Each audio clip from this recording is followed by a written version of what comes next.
రాజాసాబ్ ఉంది, ప్రభాస్ రాజాసాబు. ఈ సినిమాకి ముందు బడ్జ్ కొంచెం మిక్స్డ్గా ఉండేది. అంటే ప్రభాస్ వేరే సినిమాలతో బిజీగా ఉండడం వల్ల ఈ సినిమాకి ప్రమోషన్స్కి టైం ఇవ్వలేకపోయాడు. అందువల్ల ఈ సినిమా అంటే అంటే హోప్స్ లేవా, ప్రభాస్కే నమ్మకం లేదా ఏంటని కొంచెం బయట ఈ ఊహాగానాలు చక్కర్లో కొట్టేవి. కానీ మొన్న జరిగినటువంటి ప్రీ రిలీజ్ ఈవెంట్లో అవన్నీ పటాపంచలైపోయినాయి. ముఖ్యంగా ఆ ఈవెంట్లో ప్రభాస్ చేసినటువంటి ప్రసంగం అందరు హీరోల మనసులని దోచుకుంది. Not only rebel star fans, మిగతా హీరోలు అందరు ఫ్యాన్స్. అంటే ఉదాహరణకి ఆయన మనం సీనియర్స్ని గౌరవించాలి, సీనియర్సే వాళ్ళ తర్వాతే మనం అని ఏదైతే ఒక మాట అన్నాడో దానికి అందరూ ఫిదా. అలాగే జనరల్గా ప్రభాస్ చాలా తక్కువ మాట్లాడతాడు, మితభాషి. అటువంటిది ఈవెంట్లో చాలా బాగా మాట్లాడాడు. డైరెక్టర్ గురించి మాట్లాడాడు, మారుతి గురించి, ప్రొడ్యూసర్ గురించి, తమన్ గురించి, హీరోయిన్ల గురించి. అంటే అంటే బాహుబలి తర్వాత అతనికి ఇమేజ్ ఎక్కడికో వెళ్ళిపోయింది. దాన్ని తర్వాత వచ్చిన సినిమా దాన్ని అందుకోలేకపోయినాయి. వరుసగా 3 సినిమాలు డిసప్పాయింట్ చేసినాయి. అంటే సాహో మరీ అంత డిసప్పాయింటెడ్ మూవీ కాకపోయినా బాహుబలితో కంపేర్ చేస్తే తక్కువే కాబట్టి అది. తర్వాత రాధేశ్యామ్, ఆది పురుష్ 3 డిసప్పాయింట్ చేసినాయి. ఇప్పుడు తర్వాత సలార్ తోటి మళ్ళీ సలార్ కల్కి, ఇప్పుడు రాజాసాబ్ తోటి మళ్ళీ హ్యాట్రిక్ పట్టడం ఖాయం అన్నట్టుగా ఫ్యాన్స్ ఫిక్స్ అయిపోయారు. దానికి తోడు ప్రీ రిలీజ్ ఈవెంట్ తర్వాత అంటే అంతకుముందు ట్రైలర్ రిలీజ్ చేశారు. ఆ ట్రైలర్ కూడా కొంచెం మిక్స్డ్ రెస్పాన్స్ వచ్చింది. తర్వాత 2.0 అని చెప్పి ఇంకో ట్రైలర్ రిలీజ్ చేశారు. దానికి ఎక్స్ట్రాడినరీ రెస్పాన్స్ ఉంది. ఎంత ఎక్స్ట్రాడినరీ అంటే ఈ సినిమా నిజంగానే మారుతి డైరెక్ట్ చేశాడా అని అనుమానాలు వచ్చేంత రేంజ్లో. అంటే ఇప్పటివరకు అతను తీసిన సినిమాలన్నీ ఇది కదా, ఒక జోనర్లో వేరే జోనర్లో ఉన్న సార్. అఫ్ కోర్స్ హిట్లు ఉన్నాయి ఆయనకి. ఇప్పుడు బలే మగాడి పోయి కానీ, పండగ చేసుకో, ఇటువంటి హిట్లు ఉన్నాయి.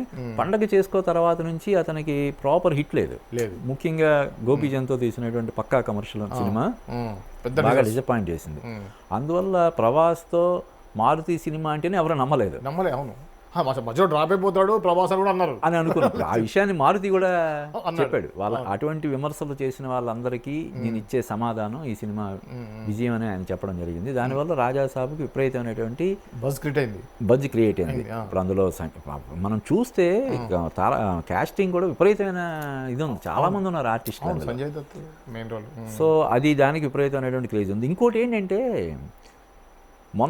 నిన్న జనవరి 1 సందర్భంగా స్పిరిట్ తాలూకు ఫస్ట్ లుక్ అని ఒకటి రిలీజ్ చేశారు. పోస్టర్, ఫస్ట్ లుక్ కాదు, అది పోస్టర్ లాగా రిలీజ్ చేశారు. దానికి అసలు రెస్పాన్స్ మామూలుగా లేదు. అసలు నాకు డౌట్ వస్తుంది, నిజంగా ప్రభాసేనా అది?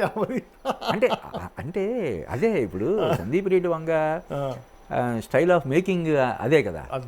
ఇప్పుడు ఇంకొకటి ఏంటంటే శ్రీనివాస్ గారు, సందీప్ రెడ్డి వంగ అప్పటికి స్టార్ కానటువంటి విజయ్ దేవరకొండతో అర్జున్ రెడ్డి సినిమా తీసి ఎటువంటి సంచలనం సృష్టించాడో మనం ప్రత్యక్షంగా చూసాం. అలాగే బాలీవుడ్లో ఓ రేంజ్, మామూలుగా ఒక సాధారణటువంటి రేంజ్ కలిగినటువంటి హీరో షాహిద్ కపూర్. ఇదే సినిమాని, అర్జున్ రెడ్డి సినిమాని కబీర్ సింగ్ తీసి అక్కడ సూపర్ డూపర్ హిట్ కొట్టేశాడు. తర్వాత రణబీర్ కపూర్ కూడా స్టార్ అయినప్పటికీ కూడా అతనికి సూపర్ స్టార్డమ్ లేదు. హిట్లు కొన్ని ఉన్నాయి తప్ప సూపర్ స్టార్డమ్ అనేది ఇంకా అప్పటికి రాలేదు. కానీ మీరు చూస్తే యానిమల్ సినిమాతోటి ఏ రేంజ్లో అతన్ని ప్రొజెక్ట్ చేశాడో మనం చూసాం. అటువంటిది ఇప్పుడు ఒక విజయ్ దేవరకొండని, షాహిద్ కపూర్ని, రణబీర్ కపూర్ని అలా చూపిస్తే ఇంకా ప్రభాస్ లాంటి రెబల్ స్టార్ని ఎలా చూపిస్తాడు అనే దీనికి, అంటే ఊహలకు కూడా అందనటువంటి దీన్ని అతను మొన్న ఒక పోస్టర్ రిలీజ్ చేసి ఇదిగో ఇలా ఉండబోతుంది మన సినిమా అసలు కట్లు కట్టుకొని ఇందాకే చూసా. ఇదే సినిమాని బోయపాటి శ్రీను అయితే ఫస్ట్ లుక్ ఎలా ఉంటుంది, లేకపోతే ఇంకొక దర్శకుడు అయితే ఎలా ఉండేది, ఇంకో దర్శకుడు అయితే ఎలా ఉండి, ఇలాగ ఒక 4 పోస్టర్లు కంపారిజన్. అంటే సరదాగా అంటే ఇప్పుడు డెఫినెట్గా ఇప్పుడు ఒక రాజమౌళి, సుకుమార్ తర్వాత మన తెలుగు సినిమా రెస్పెక్ట్ని పెంచిన దర్శకుల్లో సందీప్ రెడ్డి వంగ కూడా ఒకడు. ఈ సినిమాతోటి మీరు చూడండి, స్పిరిట్ సినిమాతోటి అతను ఇంకా ఇంకా చాలా పెద్ద స్థాయికి వెళ్తాడు. ఈ సినిమాను కూడా ఒక రేంజ్లో ఒక యానిమల్, కబీర్ సింగ్ కలిపితే ఒక స్పిరిట్ లాగా ఉంటుందని మనం చెప్పొచ్చు. మీరు చూస్తే ఫస్ట్ దీనికి ప్రభాస్ బర్త్డే సందర్భంగా ఒక ఆడియో గ్లిమ్స్ రిలీజ్ చేశాడు. అది చూసే జనాలకు మెంట్లెక్కింది. అవును అవును. ఏంట్రా అంటే ఆ డైలాగ్స్తో కూడా ఇంత ఇంటెన్సిటీ క్రియేట్ చేయొచ్చా, ఇంత సెన్సేషన్ క్రియేట్ చేయొచ్చా అని చెప్పి అతను ఇది చేశాడు. మామూలుగా స్టూడెంట్ని అంత అగ్రెసివ్గా చూపించాడు పోలీస్ ఆఫీసర్ కాబట్టి అది అది మెయిన్.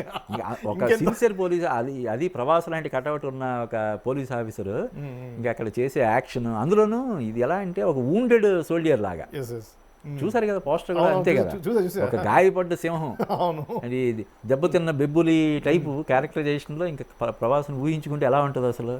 దట్టు శ్రీనివాస్ గారే మనోడు ఏం చేశాడంటే ఈ గ్లిమ్స్ రిలీజ్ చేసినప్పుడు audio glimpse the biggest super star of India అని ట్యాగ్ లైన్ పెట్టాడు. అది అసలు చాలా మంది బాలీవుడ్లో హర్ట్ అయిన పరిస్థితి. ఈవెన్ మన చాలా మంది అన్ని ఇండస్ట్రీస్లో కూడా ఫీల్ అయ్యి ఉంటారు, ఎవరికి వాళ్ళు సూపర్ స్టార్ అలా ఇలా అని అనుకునే పరిస్థితి చేశారు కదా. అలా ఏంటి the biggest super star of India అంటే అంటే ఎంత బలుపు ఉంటే అలాగా వస్తుంది డైరెక్టర్ అంత ఇదిగా. అదే మీకు సందీప్ రెడ్డి వంగానే అందరూ అప్రిషియేట్ చేసేదాన్ని. ఇప్పుడు ఉదాహరణకి ఈ సినిమాలో ముందు దీపికా పదుకొనే అనుకున్నారు, సడన్గా ఏవో వాళ్ళకి క్రియేటివ్ డిఫరెన్సెస్ కావచ్చు, రెమ్యూనరేషన్ తాలూకు డిఫరెన్సెస్ కావచ్చు, ఏవో డిఫరెన్స్ వచ్చాయి, ఆమె ప్రాజెక్ట్ నుంచి పక్కకి వెళ్లాల్సి వచ్చింది.